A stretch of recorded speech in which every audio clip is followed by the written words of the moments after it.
बिस्मिल्लाहिर्रहमानिर्रहीम। अस्सलामुअलैकुम नाजरीन, आज मैं आपके लिए एक सच्ची और खौफनाक कहानी लेकर आई हूँ। लेकिन इससे पहले कि मैं कहानी शुरू करूँ, जो लोग हमारे चैनल पर नए हैं उनसे गुजारिश है कि वो हमारे चैनल कहानी महल को सब्सक्राइब कर लें, ताकि आपको हमारी इस तरह की दिलचस्प कहानियां बर वक्त मिलती रहें। मैं सुबह की अजान से पहले उठा और जल्दी से मस्जिद की तरफ रवाना हुआ। ये एक गुंजान आबाद इलाका था जहां आबादी बहुत कम थी।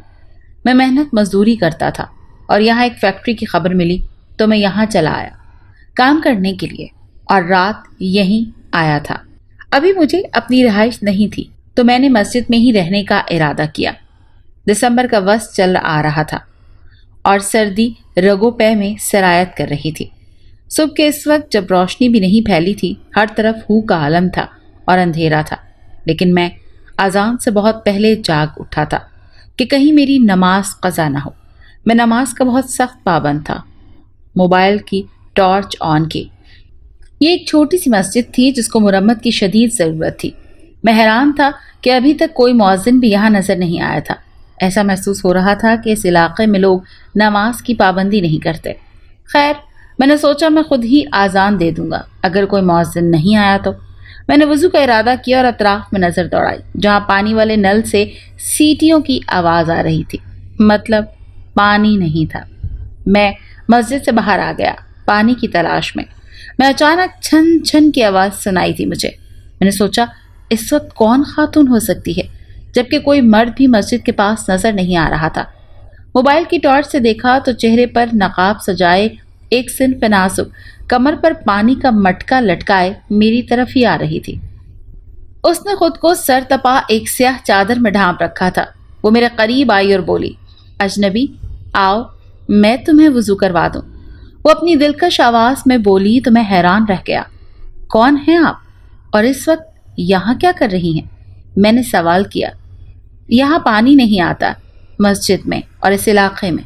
यहाँ पानी की बहुत किल्लत है, इसीलिए अपने घर से नमाजियों के लिए मटका भर कर लाती हूँ सुबह सवेरे, ताकि मैं उनको वुजू करवा सकूं और किसी की नमाज कज़ा ना हो। उसकी दिलफरेब आवाज़ एक बार फिर मेरी समातों से टकराई।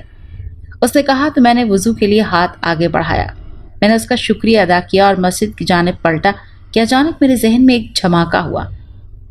हरमैन। मैं अचानक पलटा और उसका नाम पुकारा।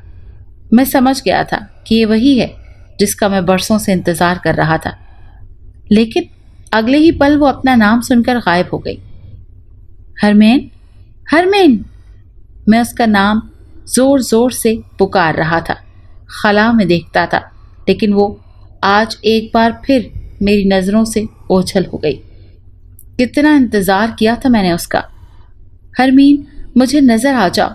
हरमीन, मेरे सामने आओ। कितने सालों से तुम्हें ढूंढ रहा हूँ। देखो, मैं बदल गया हूँ। मैं बिल्कुल बदल गया हूँ। मैं बिल्कुल वैसा हो गया हूँ। मुझे तुमने चाहा था, अब मेरे सामने आओ। मैं अब जोर जोर से रोता हुआ चिल्लाता हुआ उसे पुकार रहा था, मगर वो मेरे सामने से गायब हो चुकी थी और मैं वहीं पर घुटनों के बल बैठकर फूट फूट कर रोने लगा। मैं बुराई की वो मिसाल था कि शैतान भी सुनता तो अपने शैतान होने पर शर्मिंदा हो जाता। वो कौन सा गुनाह था जो मैंने ना किया था इन 25 साल जिंदगी में।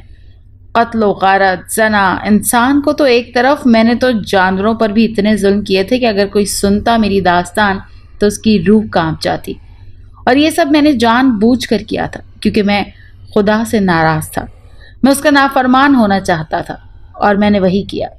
लेकिन इस सब के पीछे भी मेरी एक दास्तान थी।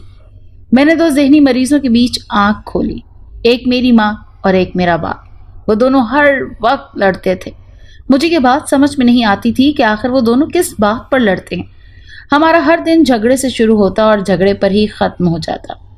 मैं डरा सहमा सा बच्चा एक कोने में बैठ जाता और अपने वालिदैन के इस झगड़े का तमाशा देखता रहता।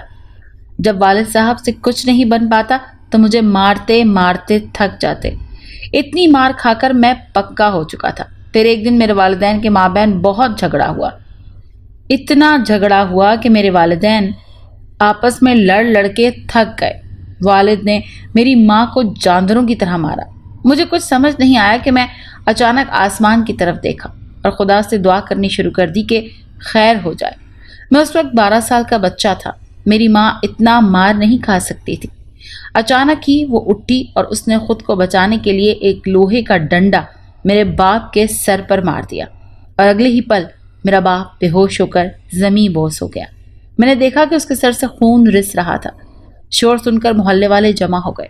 اچانک وہ میرے باپ کی حالت دیکھنے کے لیے آگے بڑھے اور ایک شخص کی آواز آئی، اوہ یہ تو مر گیا۔ کیا یہ جملہ سن کر میری روح تک کانپ گئی تھی؟ جیسے بھی تھے وہ میرے والد تھے اور یقیناً میں ان کی موت برداشت نہیں کر سکتا تھا۔ میں کمرے میں گھس گیا اور رو رو کر خدا سے دعا کرنے لگا کہ میرے والد کو زندہ کر دیں، مگر ایسا نہیں ہوا۔ وہ وفات پا چکے تھے۔ یہ پہلی مایوسی تھی جو مجھے ملی تھی خدا کی طرف سے۔ دوسری قیامت تک میرے سر پر ٹوٹی جب پولیس میری ماں کو پکڑ کر لے گئی میرے باپ کے قتل کیس میں۔ میں نے پھر خدا سے دعا کی کہ میری ماں کو آزاد کر دیں، مگر اچھا نہیں، مجھے خبر آئی کہ جیل میں ہی میری ماں نے خودکشی کر لی۔ رسوائی کے خوف سے یہ آخری امید بھی میری ٹوٹ گئی۔ والدین کی موت کے بعد جو سلوک میرے رشتہ داروں نے میرے ساتھ کیا، میری باغی ہونے کے لیے وہ کافی تھا۔ معاشرے کا باغی نہیں تھا، میں دین کا باغی ہو گیا۔ میں لوگوں سے نا امید نہیں تھا کیونکہ میں نے لوگوں سے کچھ مانگا ہی نہیں تھا۔ میں نے تو صرف خدا سے مانگا تھا اور اس نے مجھے نہیں دیا، اور اس طرح سے میں ظالم بن گیا۔ اپنے اوپر ہونے والے مظالم کا بدلہ میں نے ان لوگوں سے لیا جس میں ان کا کوئی قصور ہی نہیں تھا۔ ہمارا ایک گروہ بن چکا تھا دوستوں کا۔ ہم چوری کرتے، ڈاکہ ڈالتے، لڑکیوں کو اغوا کر کے ان کے ساتھ اجتماعی زیادتی کرتے تھے۔ ہم چاروں دوستوں نے ایک جنگل میں اپنی رہائش اختیار کر لی تھی۔ وہ جنگل شہر سے اتنا دور تھا اور بہت ہی بڑا تھا، اسی لیے پولیس بھی ہمیں پکڑ نہیں سکتی تھی۔ یہ ایک ایسا جنگل تھا جہاں پر اگر کوئی داخل ہو جائے تو اسے واپسی کا راستہ ہی نہیں ملتا تھا۔ بہت ہی ہولناک جنگل تھا۔ اگر کوئی غلطی سے یہاں آ بھی جاتا تو وہ گم ہو کر رہ جاتا۔ یہاں اسے سانپ ڈس لیتے یا دیگر جانوروں سے کھا جاتے۔ ہمیں یہاں اس جنگل میں آئے ہوئے تقریباً 1 ماہ بیت چکا تھا۔ ہم لوگ راستوں سے تھوڑا بہت واقف ہو چکے تھے۔ ایک دن میں جنگل میں تھوڑی دور نکل آیا۔ دیکھا، تم نے مجھے ایک قسم کی آواز سنائی تھی۔ یہ ایک زنانہ آواز تھی جو کہ ذکر الہی میں مشغول تھی۔ میں نے ادھر ادھر نظر دوڑائی کہ آخر کہاں سے یہ آواز آ رہی ہے۔ دیکھا تو ایک بے حد حسین دوشیزہ جائے نماز پر بیٹھی ہوئی ذکر و افکار میں مشغول ہے۔ وہ لڑکی اس قدر حسین تھی کہ میں اس کے حسن کو دیکھ کر حیران رہ گیا، لیکن اسے خدا کا ذکر کرتا ہوا دیکھ کر مجھے بالکل بھی اچھا نہیں لگا کیونکہ میں خدا سے ناراض تھا۔ اگلے ہی پل مجھے غصہ آ گیا۔ میں اس کے سر پر کھڑا ہو گیا جا کر۔ یہ میرا جنگل ہے اور یہاں پر کسی کو بھی اجازت نہیں کہ خدا کا ذکر کرے۔ میں نے غصے سے کہا تو اس نے سر اٹھا کر میری طرف دیکھا۔ خدا کے ذکر کے لیے مجھے کسی کی اجازت درکار نہیں ہے۔ یہ علاقہ بھلے ہی تمہارا ہو، لیکن یہ ساری دنیا اللہ کی ہے، تو تم جاؤ اپنا راستہ ناپو۔ اس لڑکی نے کہا تو میں اس کی بہادری پر حیران رہ گیا۔ پھر مجھے خیال آیا کہ اتنے بڑے جنگل میں یہ لڑکی تنہا کیسے بیٹھی ہے جبکہ مجھے اس کے ساتھ کوئی نظر بھی نہیں آ رہا۔ تم کون ہو اور کہاں سے آئی ہو اور اتنے بڑے جنگل میں اکیلی کیا کر رہی ہو؟ تمہارا کوئی گھر ور ہے اور تمہارے ساتھ کون ہے؟ میں نے ایک ساتھ ہی بہت سارے سوال کر ڈالے۔ میرے ساتھ کوئی نہیں ہے اور میں اسی جنگل میں رہتی ہوں شروع سے، اس نے بتایا، لیکن مجھے اس کی بات کا یقین نہیں آیا۔ ایسے کیسے ہو سکتا ہے کہ ایک لڑکی شروع سے ہی اتنے بڑے جنگل میں رہ رہی ہو اور اس کا آگے پیچھے بھی کوئی نہ ہو؟ حالانکہ یہ اشیاء خورد و نوش کے لیے ہم لڑکوں کو بھی بڑی مشقت کرنی پڑتی ہے، تو پھر یہ لڑکی روزانہ شہر جاتی ہوگی، اپنے لیے کھانے پینے کا سامان لاتی ہوگی، اور اگر یہ سامان لاتی ہے تو اس کے لیے اس کے پاس پیسے کہاں سے آتے ہیں؟ ہر پل ایک نیا سوال میرے دل میں جنم لے رہا تھا۔ اگر اس کی جگہ کوئی لڑکا ہوتا تو بات سمجھ بھی آتی، لیکن وہ تو جوان خوبصورت دوشیزہ تھی۔ مجھے تمہاری باتوں پر یقین نہیں آ رہا، یہ بتاؤ تمہارا گھر کہاں ہے؟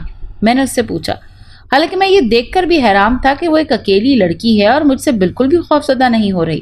میں 25 سال کا ایک بے حد خوبصورت نوجوان تھا۔ میں جتنا باہر سے خوبصورت تھا اتنا ہی اندر سے بدصورت بن گیا تھا۔ میرا گھر اسی جنگل میں ہے، وہ آرام سے بولی۔ مجھے تمہاری باتوں پر یقین نہیں آ رہا، مجھے اپنا گھر دکھاؤ، اور اگر تمہارا گھر ہے تو تم یہاں پر کیوں بیٹھی ہوئی ہو؟ میرا دل بے ایمان ہو گیا تھا اور میری نیت اس لڑکی کو دیکھ کر خراب ہو چکی تھی۔ مجھے شدید خواہش ہوئی کہ وہ لڑکی اپنے گھر مجھے لے جائے اور میں اس کے ساتھ زور زبردستی کر سکوں۔ کرنے کو تو میں یہاں پر بھی اس کے ساتھ سب کچھ کر سکتا تھا، لیکن مجھے اس سے متعلق تجسس نے گھیر لیا تھا۔ پہلے میں اپنا تجسس ختم کرنا چاہتا تھا۔ وہ لڑکی اٹھی اور مجھے اپنے پیچھے آنے کا اشارہ کرنے لگی۔ میں حیران تھا کہ وہ مجھ سے بالکل بھی خوفزدہ نہیں تھی۔ وہ اکیلی تھی اور مجھے اپنے گھر لے جا رہی تھی۔ میں وہاں جا کر اس کے ساتھ کچھ بھی غلط کر سکتا تھا، لیکن حیران تھا کہ وہ نڈر تھی۔ تھوڑی دور چلنے کے بعد ایک کمرے کا ایک چھوٹا سا گھر نظر آیا۔ وہ مٹی اور لکڑیوں سے بنا ہوا تھا۔ گھر اتنا خستہ حال نہیں تھا، اچھا خاصا تھا جس میں آرام سے رہا جا سکتا تھا۔ گھر کے باہر ایک لکڑی کا دروازہ تھا۔ ہم دونوں اس دروازے کو عبور کرتے ہوئے گھر کے اندر داخل ہوئے۔ گھر تو نہیں، اسے ایک چھوٹا سا کمرہ کہا جا سکتا تھا جس میں ایک طرف چولہا رکھا ہوا تھا، ایک چارپائی پڑی ہوئی تھی جس پر بستر لگا ہوا تھا، پانی کا ایک مٹکا سامنے رکھا ہوا تھا۔ اس گھر کو دیکھ کر اندازہ ہو رہا تھا کہ وہ صرف ایک شخص ہی استعمال کر سکتا ہے۔ تم کھانے پینے کا سامان کہاں سے لاتی ہو؟ میں نے پھر اس سے سوال کیا۔ مجھے اللہ اپنی طرف سے رزق عطا کرتا ہے، اس نے پورے یقین سے کہا تو میں حیران رہ گیا۔ خدا کا نام نہ لو میرے سامنے، میں نے ایک دم سے کہا۔ لگتا ہے تم خدا سے بدگمان ہو، وہ مجھے دیکھ کر بولی۔ تمہارا نام کیا ہے؟ مجھے اچانک خیال آیا تو میں نے پوچھا۔ میرا نام ہرمین ہے، اس نے جواب دیا۔ میں اس کے حسن کو دیکھ کر حیران تھا اور اپنا ضبط کھو بیٹھا۔ میں نے اسے چارپائی پر دھکا دیا اور دبوچ لیا، لیکن اگلے ہی پل میں نے محسوس کیا کہ اس لڑکی نے مجھے دھکا دیا اور میں بہت دور جا گرا۔ اس کا دھکا اتنا شدید تھا کہ میں حیران رہ گیا۔ میں باقاعدہ اڑتا ہوا پیچھے جا گرا۔ کون ہو تم؟ میں نے حیرانگی سے سوال کیا۔ اتنی طاقت تو میں نے کبھی کسی آدمی میں نہیں دیکھی تھی جتنی اس لڑکی میں دیکھی تھی۔ میں اچھی طرح سے سمجھ گئی تھی کہ تمہاری نیت کیا ہے۔ اچانک طیش میں آ گئی، اس کی آنکھوں میں خون اتر آیا۔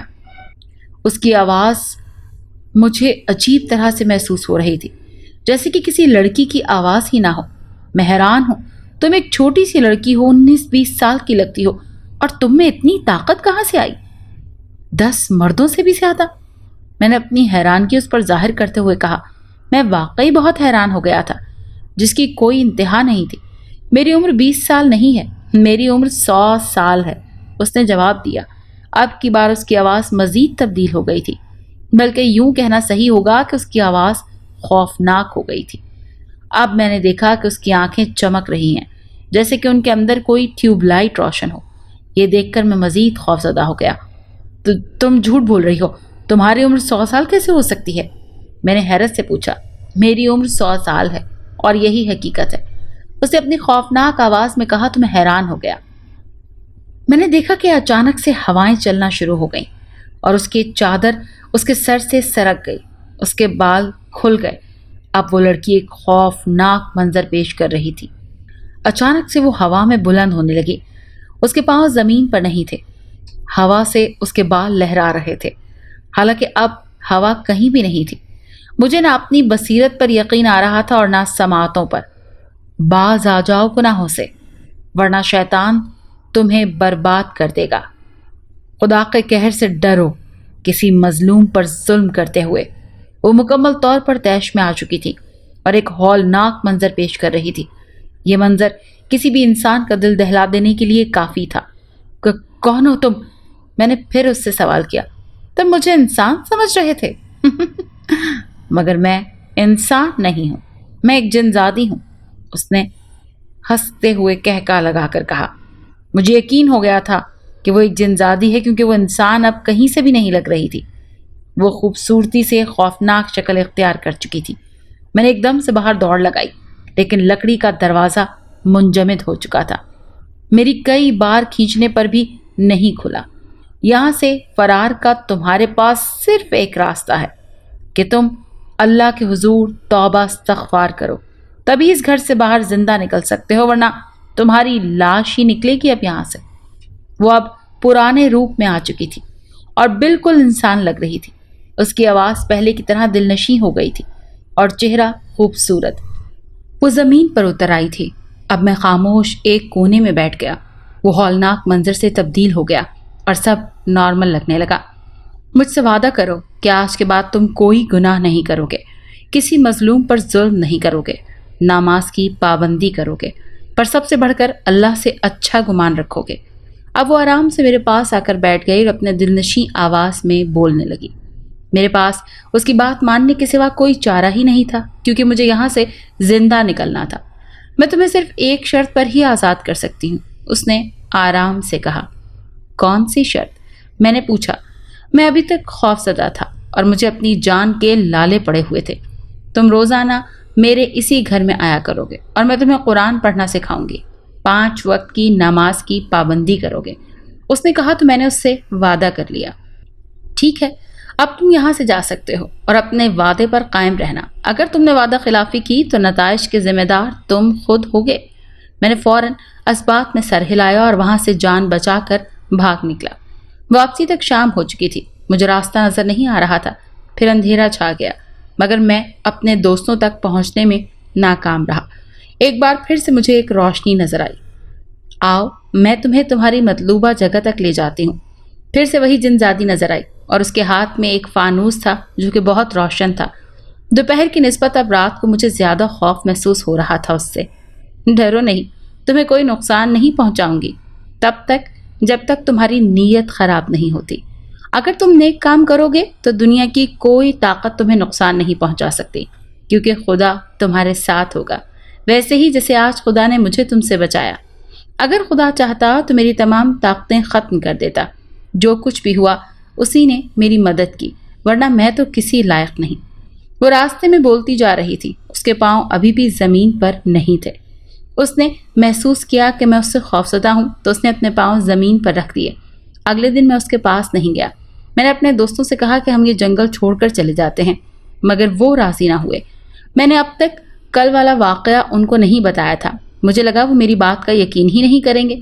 फिर अचानक मुझे महसूस हुआ कि हर तरफ से अजीब किस्म की हवाएं चलना शुरू हो गई हैं। मैं समझ गया कि ये वही जिनजादी है। देखो हरमैन, हमें कोई नुकसान ना पहुंचाना। मैं बिना देखे ही फौरन जिनजादी से मुखातिब हुआ। किससे बात कर रहे हो? मेरे दोस्तों ने मुझसे सवाल किया। अपने साथ साथ अपने दोस्तों को भी समझा दो कि गुनाहों से बाज रहें। और मैंने तुम्हें कहा था कि सुबह सवेरे मेरे घर आ जाना कुरान पढ़ने के लिए, मगर तुमने वादा खिलाफी की। हमें सिर्फ उसकी आवाज़ सुनाई दे रही थी, मगर वो खुद दिखाई नहीं दे रही थी। हवाएं तेज हो गई थी। हमें अपना आप संभलने में मुश्किल लग रही थी। मैं वादा करता हूँ कि तुम्हारे घर ज़रूर आऊँगा। अभी आता हूँ तुम्हारे घर। हमें खौफजदा मत करो, मैंने घबराते हुए कहा। मेरे बाल हवा में उड़ रहे थे और मैंने उसके घर की तरफ दौड़ लगाई। इससे पहले कि वो मुझे जान से मार देती, मैं उसके घर तक पहुंच गया। वो आराम से बैठ गई और मुझे कुरान समझाने लगी। फिर ये रोज़ का मामूल हो गया। हम चारों दोस्त उसके पास दीन की तालीम हासिल करने के लिए जाते। मेरी बाकी दोस्तों को तो कुछ ना हुआ, लेकिन उसे देखते देखते मुझे उससे मोहब्बत हो गई। जब वो इंसान के रूप में होती थी तो इतनी शाइस्ता गुफ्तगू करती थी कि मेरा दिल मुट्ठी में जकड़ लेती थी। फिर मैं उन औकात के अलावा भी उसके घर जाने लगा। अब मुझे उससे खौफ नहीं आता था। उसकी मोहब्बत में मैंने तमाम गुनाह तर्क कर दिए। उसने मुझे कहा कि मैं शहर चला जाऊं और कोई नौकरी कर लूं। मैं शहर चला आया और मेहनत मजदूरी करने लगा, क्योंकि मेरे पास इतनी तालीम नहीं थी कि मुझे कोई अच्छी नौकरी मिल सकती। मुझे लगा अगर मैं मेहनत करूंगा और नमाजी बन जाऊंगा तो हरमैन मेरे पास आ जाएगी, लेकिन वो दोबारा मुझे नज़र ही नहीं आई। तो मैं उसी जंगल में उसे तलाश करने के लिए निकल गया। बहुत रुलने के बाद मुझे उसका घर नजर आया। मैं जंगल के रास्ते भूल चुका था। बड़ी मुश्किल से वहां तक पहुंचा, मगर वहां तो कोई भी नहीं था। मैं 2-3 दिन तक उसी जंगल में भटकता रहा, उसको पुकारता रहा, मगर वो मुझे नजर नहीं आई। मैं समझ गया था कि वो हमेशा के लिए मुझे छोड़कर जा चुकी है, लेकिन मैंने अपनी रिहाइश मस्जिद में इख्तियार कर ली। मैं तहज्जुद पढ़ा करता था, उसकी नज़र आ जाने की दुआएं किया करता, और मुझे 4 साल बीत चुके थे, लेकिन खुदा पर मेरा यकीन बहाल होता चला गया। पुलिस को क्या, किसी को भी खबर न हो सकी कि मैं कितना बड़ा मुजरिम था माजी में। खुदा ने मेरा इस तरह से पर्दा रखा कि मैं हैरान हो गया। हरमैन तो वापस नहीं आई, लेकिन मैं खुदा के करीब हो गया। मुझे उम्मीद थी कि वो एक दिन मुझे ज़रूर मिलेगी, ज़रूर नज़र आएगी, और आज वो मुझे नज़र आ गई थी। बाकी दिन की नमाजें मैंने पढ़ ली थी पानी देखकर, लेकिन फिर सो गया और रात को तहज्जुद के लिए उठा। मैं इतने सालों में तहज्जुद की नमाज का भी पाबंद हो गया था, मगर इस वक्त मुझे फिर से पानी मैसर नहीं था। फिर से मुझे वही छन छन की आवाज़ सुनाई दी। मैंने देखा वो पानी से भरा हुआ मटका लेकर खड़ी मेरे सामने थी। हरमैन, मैंने उसका नाम पुकारा और तेजी से उसकी तरफ भागता चला गया। तुम मुझे क्यों छोड़कर चली गई थी हरमैन? मैं उसे देखकर फूट फूट कर रोने लगा, क्योंकि मैं समझ गई थी कि तुम नेकियां खुदा को राजी करने के लिए नहीं बल्कि मेरी मोहब्बत में कर रहे हो। इसीलिए मैं तुमसे दूर चली गई थी ताकि तुम खालिस खुदा के लिए उसकी इबादत करो। मैं कितने सालों से तुम्हें देख रही थी। अब जबकि मुझे यकीन आ गया कि तुम खुदा की इबादत सिर्फ खुदा को राजी करने के लिए कर रहे हो, तब मैं तुम्हारे सामने आई हूँ। उसने मुझसे कहा तो मैं खुश हो गया। मुझे छोड़कर मत जाना, मुझसे निकाह कर लो, हम दोनों साथ रहेंगे। मैंने उसकी मिन्नत की, मैं तुमसे निकाह कर लेती हूँ तुम्हारी खुशी के लिए, लेकिन अब मेरी मौत का वक्त करीब आ चुका है और मुझे जाना है। उसने कहा तो मुझे बहुत दुख हुआ, यानी मैं उसे दोबारा कभी नहीं देख सकता। फिर भी हम दोनों ने निकाह कर लिया। वो मेरी बीवी बन चुकी थी और वो इंसानी रूप में मेरे साथ रहने लगी। मैं उसका साथ पाकर बहुत खुश था। और फिर अचानक एक दिन वो इस फानी दुनिया से कूच कर गई। उसकी मौत का वक्त आन पहुंचा था। मरते वक्त उसने मुझसे वादा लिया कि मैं खालिस खुदा की इबादत करूंगा, उसकी खुशनुदी के लिए। मैंने उससे वादा कर लिया और वो मुझे छोड़कर चली गई। मैं आज मस्जिद का इमाम हूँ। किसी को भी नहीं मालूम कि ये मस्जिद का इमाम माजी में किस कदर गुनाहगार था, कितने गुनाह कर चुका था, लेकिन ये मेरा रब ही था जिसने मेरी पर्दा पोशी की और मुझे इज्जत बख्शी। आज मैं बहुत सुकून की ज़िंदगी गुजार रहा हूँ। नमाज की पाबंदी करता हूँ और कुरान जो हरमैन ने मुझे सिखाया था मुझे याद था, बल्कि मुझे हिफ्स हो चुका था इतने सालों में। अब मैं कुरान और दीन की तालीम आगे फैलाता जा रहा हूँ। यही मेरी ज़िंदगी है। अगर आपको ये कहानी अच्छी लगी है तो इसे लाइक कीजिए और हमारे चैनल कहानी महल को सब्सक्राइब कीजिए। और हाँ, अगर आपके किसी दोस्त, रिश्तेदार या बहन के साथ खुदा न खास्ता इस तरह का कोई भी वाकया पेश आया है तो हमें कमेंट सेक्शन में उसके बारे में जरूर बताइए।